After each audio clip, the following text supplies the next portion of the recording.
FSN Radio. It's all about what's next. Go to financialsurvivalnetwork.com and sign up for your free weekly newsletter. You'll also get 3 free reports. The Financial Survival Network. It's all about what's next. Welcome. You are listening to the Financial Survival Network. I'm Kerry Lutz. Today is March 7th, 2017. Well, you know that the old models of retirement, if they're not dead and buried, they will be very soon. I mean, look at Dallas. The fire policeman's fund is exhausted. I mean, this is what's happening all over the country, all over the Western world. States' pension plans will be broke if they're not already. Illinois, Connecticut, New York, even though they claim theirs is fully funded, is a lie. CalPERS, they were trying to silence various dissenting members. CalPERS was trying to silence dissenting members because of stupid political investments they'd made in alternative energy and other idiotic investments. I mean, this is the model here. Very few of you boomers out there have saved adequately. Probably I don't have enough money either. You're counting on Social Security. You better count again, because Social Security might pay you out all the money they promised, but who knows what that money will be worth. Well, Aaron Clarey is a problem solver. That's why you call yourself Captain Capitalism, and he's back with a solution. Welcome back, Aaron. Hi, Kerry. Thanks for having me. As always. So you're writing a book about retirement, and you believe it's going to be a revolutionary book. Well, it is. I don't believe it will be a revolutionary book, but the problem, as you well know, is whether society will accept it, because we could sell lies all day. Oprah got rewarded with billions of dollars in net worth for telling women lies for 20 and 30 years. Wait, because Oprah it's lied? an easy sell. Oprah lied? If you want to give people harsh medicine, they don't really accept it that well. So it is revolutionary, and it will work. It's very simple. I'm using Occam's razor. It's quite simple, actually. But whether the sheeple and the people accept it and actually implement it and exercise on it, that's going to be another matter. Yeah, well, that's always the problem. You can lead a horse to water, right? Right. And so that's kind of been the wall I've ran into in many aspects of my life, is getting people to take action on things instead of just complain about it. Yeah. Well, we've known these problems existed for many years, Aaron, and basically done nothing about them. But pretty much the problem is becoming inescapable, and you're getting to the point where you have to do something. So what's your solution here? Well, the solution is, it's kind of analogous to how we looked at defined benefits becoming infeasible retirement plans and switching to defined contributions. And it's the same thing where I'm looking at, okay, the system that we have in terms of 401ks, IRAs, and 457, stuff like that, that is also becoming unfeasible, just simply because it doesn't work. People are not saving up enough money. And the first generation to be fully exercised under this official and government ordained retirement program are the baby boomers. And this is you guys are the mature ones of the generation. You guys, I know some of the World War II generation people are still alive, but you guys are the adults. You are the wise elderly sages of the United States. And even the baby boomers, the most responsible generation alive today in the United States, only at best a third of them have adequate savings for retirement of this 401k IRA thing. And the reason why, they just don't save up enough.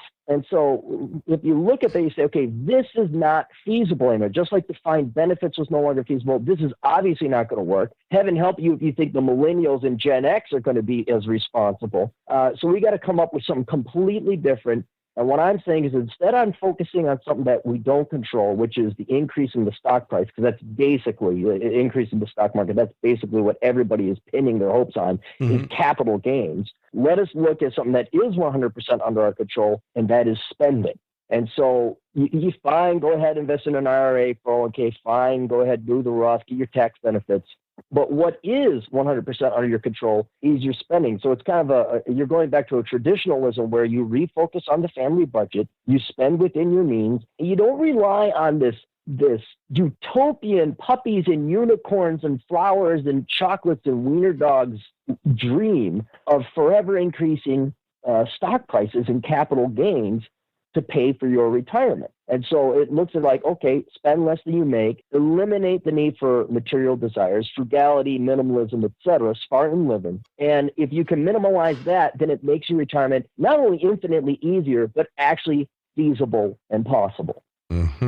Interesting. Well, so how do you get the discipline? Where do you get it from? Well, the trick is this. You have to realize there's a lot, and people will think, oh, this is going to be a book about numbers and finance and personal budgeting. I know that's not the hurdle. As you and I know, the hurdle is always psychological. You could tell someone, don't major in worthless stuff. You could tell someone, don't date that bad boy over there. People are going to do what they're going to do because of emotion, psychology, and mentality. And that's where this book it targets and has the focus. It tries to train the human brain, explain to the human brain what is truly important in life. And I've said it before, and I'll say it again because it's going to benefit millions of people, and the world would lose 95% of its problems if it would figure this out, is the number one important thing in life is other human beings. And if you think about it, it makes sense because human beings they're infinite, they're dynamic, they're constantly changing. You can have the biggest screen TV you want. You can have your Ferrari. Well, those are things, and they don't provide response. They don't provide interaction. They're fun, but they don't provide the mental stimulation that you need. And that's where, your friends will, your spouse will, your loved ones will, your colleagues will. So if you focus your effort in your life and you base it around human beings, loved ones in your life, not only are you going to have a more rewarding life, intellectually stimulating, et cetera, but the great things about humans and friends is they're free. They don't cost you. Like my buddy Ken, fine, occasionally I'll buy him a cigar, or maybe, I'll spring the bill for food. But in the grand scheme of things, my buddy Ken is free. My girlfriend, even though I lavish her with many gifts, I spoil her rotten, Carey. I'm almost. There's your first mistake. I spoil her. There's your first mistake. Yeah, but if I don't have to, she appreciates it. But in the grand, she loves me for me. We go out running and hiking. Teasing, but yeah, I know what you're saying. Yeah, I know. Yeah, the funnest time we ever had was when she was laid off during the Great Recession, and all we did was stay at this cheap, crappy hotel in Hot Springs, South Dakota, in the Badlands and the Black Hills. And we just hiked and biked for the entire summer. And I don't even think we spent more than $1,500 in those 3 months. Mm-hmm. And so if you can get people to realize that it's humans that matter the most and really, really incorporate it into their psyche, really incorporate it into their brain to make it not only a principle they understand, but one that they live by and becomes part of them, the rest of the dominoes fall into place where you don't have an incentive to buy a Ferrari. You don't have an incentive to buy your wife expensive jewelry. Your wife doesn't have an incentive to demand finances from you. She just loves you for who you are. You don't care if you have a Ferrari. You're just going to hang out with your buddies in your regular old putt, Chevy truck, right, and go have cigars. And so if you can attack the human psychology to spend, consume, and basically inoculate it, vaccinate it with the love for their fellow human being and the appreciation, the prioritizing of their fellow man in the number one position in their life, the incentive to spend yourself into debt and all these financial problems that come from consumption go away. Yeah, I always thought money couldn't buy happiness, but it would do till the real thing came along. Well, it's true. Money does help. It's nice when you're not starving and you don't have to worry about where you're going to sleep the next night. But once you get past that kind of Maslow's hierarchy of needs, you get onto the second or third, and you know where your next meal is coming from, and you have a check, and you know the saber-toothed tigers are not going to eat you. You can then move on to your fellow human being. But it's kind of sad. All of human existence, and not all, but the vast majority, you look back, the 2 million years of human evolution, right. The human brain, and this is what the book is fighting, is survival. Because we're very lucky. In this world, we're very lucky today because we have so much economic wealth and production. We don't worry about where our food is coming from. We don't worry about getting eaten by saber-toothed tigers. So our brains have been allowed to kind of move on to more loftier things like the meaning of life, what's important, social interaction, stuff like that. Although, even though this is a relatively new thing, say the past 100 years with industrial revolution and stuff like that, that doesn't mean our brain for the past 1.9999999 million years has really changed or evolutionized all that much. So we're still in this psychology of, I could die at any moment, I got to eat. You look at people, they're obese, not because necessarily they don't know that being fat and obese is bad for them. It's just like a dog. A dog will eat because it doesn't know where its next meal is coming from, because that's what the vast majority of its evolutionary experience has been.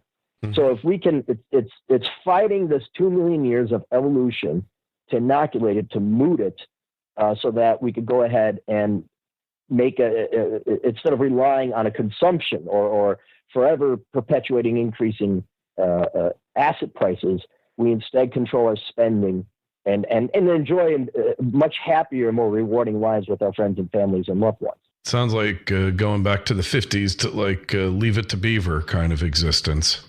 Yeah, I know everyone likes to pick on that, but I would have traded my life in for something like that. Nuclear family, where mom and dad are around. That would be nice, but we eschew that and we shame it nowadays because, boy, that war in June, boy, being able to live on one income and stable family and happy, well-reared children. Who wants any of that? That's not the feminist ideology.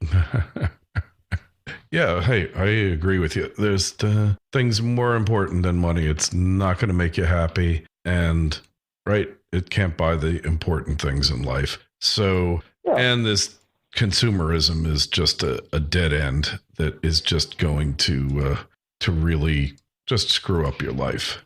Oh, and I've seen it firsthand. Part of what inspired this book is, I don't know if I've ever told you this or not, but many years ago, we have the Mayo Clinic out here in Minnesota. Sure. Rochester, Minnesota, and a lot of the rich people from overseas, disproportionately Arab sheiks and emirates and princes and all those guys, they come over. Well, if they're not vitally important, the CIA or the FBI or whoever does not send protection. And there's actually thousands of princes in Saudi Arabia. Well, one of these guys came over but still wanted protection, but wasn't a big enough wig to get the FBI or whoever protects these people. So we had to work security protecting one of these Saudi princes while he was getting health work done down at the Mayo Clinic. And you have never seen such a display of wealth. It was one guy, he brought 120 people in his entourage. There was a convoy of Mercedes. He insisted, he rented out all the Mercedes that was, 2013 or newer. I think it was 2014. He insisted that everybody ride in the top. So we had people driving Mercedes from California because he just sopped up all the demand for rental cars, private plane, all this display of wealth. And these people were not brain dead, but they had no spirit in their eyes. The princes and the wives, multiple wives, and the children, they were just like zombies because they had all the money in the world. And with having all that money in the world, you lose what actually has value. If you have infinite wealth, you lose the ability to judge what's important, what has value. And I cannot speak to their personal relationships, but I can tell you money doesn't make you happy. It makes you happy if you're poor, because then you don't have to worry about, saber-toothed tigers and where your next meal is coming from. But after a while, it really is human interaction that matters the most. So you could go ahead and try and buy the fanciest cars, get the fanciest clothes. In the end, that is not a solution, and you're just going to be miserable. And what's worse, because of the way we brainwash people and bring them up, you're not going to know why. You're going to think that money is the most important thing. You're going to think things and clothes are the most important thing. Heaven help us. We got a perfect example with your generation, certainly my generation. Now I'm seeing it happen very much, but the millennials are going to find out too. These young women who swallowed whole that their career is the number one thing in life and not the fellow human being. And now you got these 50, 40-year-old gals. They're great reserve diversity directors at some nonprofit. And they're great lawyers. But boy, again, that same dull, soulless look in their eyes, the lack of happiness, the lack of joy, because there's no loving human beings in their life. Yep, that's for sure. I couldn't agree with you more. So what's the first step on the road to recovery here, Aaron? Well, the first step is I got to convert from the outline to writing the actual book. But the first, it's really a psychological one. So the argument I will be making in the first step is to simply show that what we're doing isn't working now. Like I mentioned before, only about a third of the baby boomers have adequately saved up for retirement. And that's the quote, most wisest, most responsible generation. There was that other study, what was it, a year ago, where half the Americans, or I think maybe it was even 2/3 of Americans, have less than $1,000 in savings, and a fifth have nothing at all. Yeah. Let's just admit that what we're trying to do isn't working because the American people lack the responsibility to save and squirrel away money. So that's the first step, to admit that we have the problem. The second step is, and this is not going to be a lengthy book, it'll be more essay length. The next step is to explain the psychology behind the value of your fellow human being. What is the point and purpose in life? And try to deprogram people from their addiction, psychological, genetic, Darwinistic addiction to things and stuff and material goods. And then we replace that with a love for your fellow human being, your children, your spouse, your friends, loved ones, etc. And then hopefully, I'm no neuroscientist, but hopefully once you deprogram someone out of materialism, they should then fill it with the next logical, obvious choice, and that is your fellow human being. And then after that, I theorize, I hope, I pray, people just stop spending money on crap they don't need. They don't get the brand new car. If, look, the car is financed, it's 0%. It's like, yeah, but you're still dropping $40,000 on this SUV. What's wrong with you? I need a $250,000 master's degree. I need a McMansion. Hopefully that all ends. Hopefully, in 10 years' time, my book goes on the New York Times bestseller list, as it's almost guaranteed it will, Clarey. People buy it, they consume it, they incorporate it. I'm sitting pretty with $1 billion, even though I probably won't use any of it because I myself am frugal and this is what I practice. But hope, and then, well, the U.S. economy would collapse because it's so consumer-based, but our savings rate would go up. And this would then initialize the start of a revolutionizing not only retirement planning, but the economy. But I will worry about that bridge when we get there. I'll just be happy if I get like 100,000 people to buy this book. I'll be really happy with that. And I'll be super ecstatic if only 10,000 people actually incorporate these principles and concepts into their life. If you get 10 to do it, I think you're doing really, really well, Aaron. 10, you should be happy. Yeah. You call it a life. If you affect one person. If I could get just 10,000 people to improve their lives, that's a good pat on the back for me, and I'll pour myself a nice little scotch in celebration. Yeah, speaking of helping people to improve their lives, how's the consulting business doing? The consulting business is very good. It was a little rough. I was vacationing for the past 2 months in the American Southwest, and so I had my mobile office with me, which is not as good in terms of like recording equipment and quality. So I was still able to do the consulting, and it's almost like they knew when I would go on an 8-hour road trip, do some hiking, climb some mountain, and then I'd come back and there'd be 12 new requests. It's almost they knew when I was not able to work. So, but I got back home about 5 days ago. I'm back in my regular studios. So I'm able to tread water and keep afloat, and hopefully I'll find some free time here to finish off this book. Oh, that's amazing. Amazing. Well, how many books have you written so far? Real ones, 6. And this upcoming book will not be, I think it's going to be essay length. I don't think it'll be, anything lengthy. I think you got to break 100 pages to actually call it a book. But I've written 6, I think, around there. Oh, yeah? Oh, that's great. And then there's like the best of blog where I back up my blog. Mm-hmm. And that's like what? I think one of the books is 400 pages. The other one's 800. Wow. But I don't consider those books. I just consider that a backup of previous written works.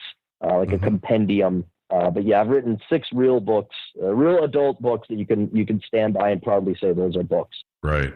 Oh, cool. That's really great. Well, I just wrote my book, just finished it a few weeks back, Viral Podcasting, and it's up on the site there. Anybody can buy it. Hey, your site, people want to find out more, just tell us where to go. The best site to go is my flagship site. It's captaincapitalism.blogspot.com. and you'll see the little links off to the top left, podcasts and all that. But if you want to check out, I have the Clarey podcast. That's on SoundCloud. You can find me on all the standard social media, Facebook and Twitter. Gab.ai, I'm on there too. That's kind of where all the conservative, ostracized, banished people from Twitter go. And then what else? All my books are on Amazon, and you can find my YouTube channel. Just search Aaron Clarey. It's AARONCLAREY.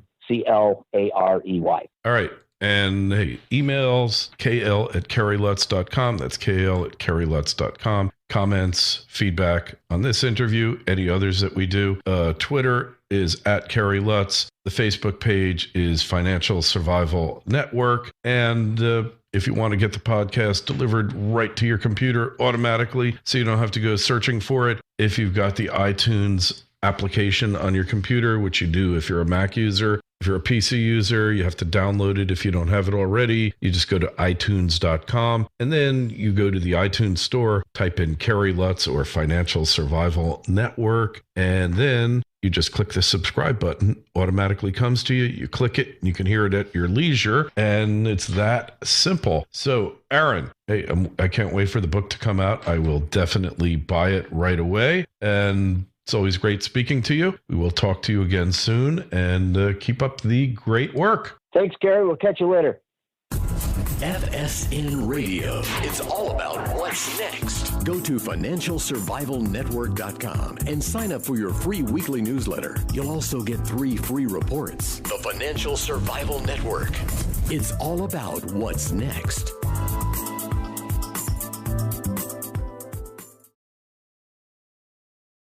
They're not already. Illinois, Connecticut, New York, even though they claim theirs is fully funded, is a lie. CalPERS, they were trying to silence various dissenting members.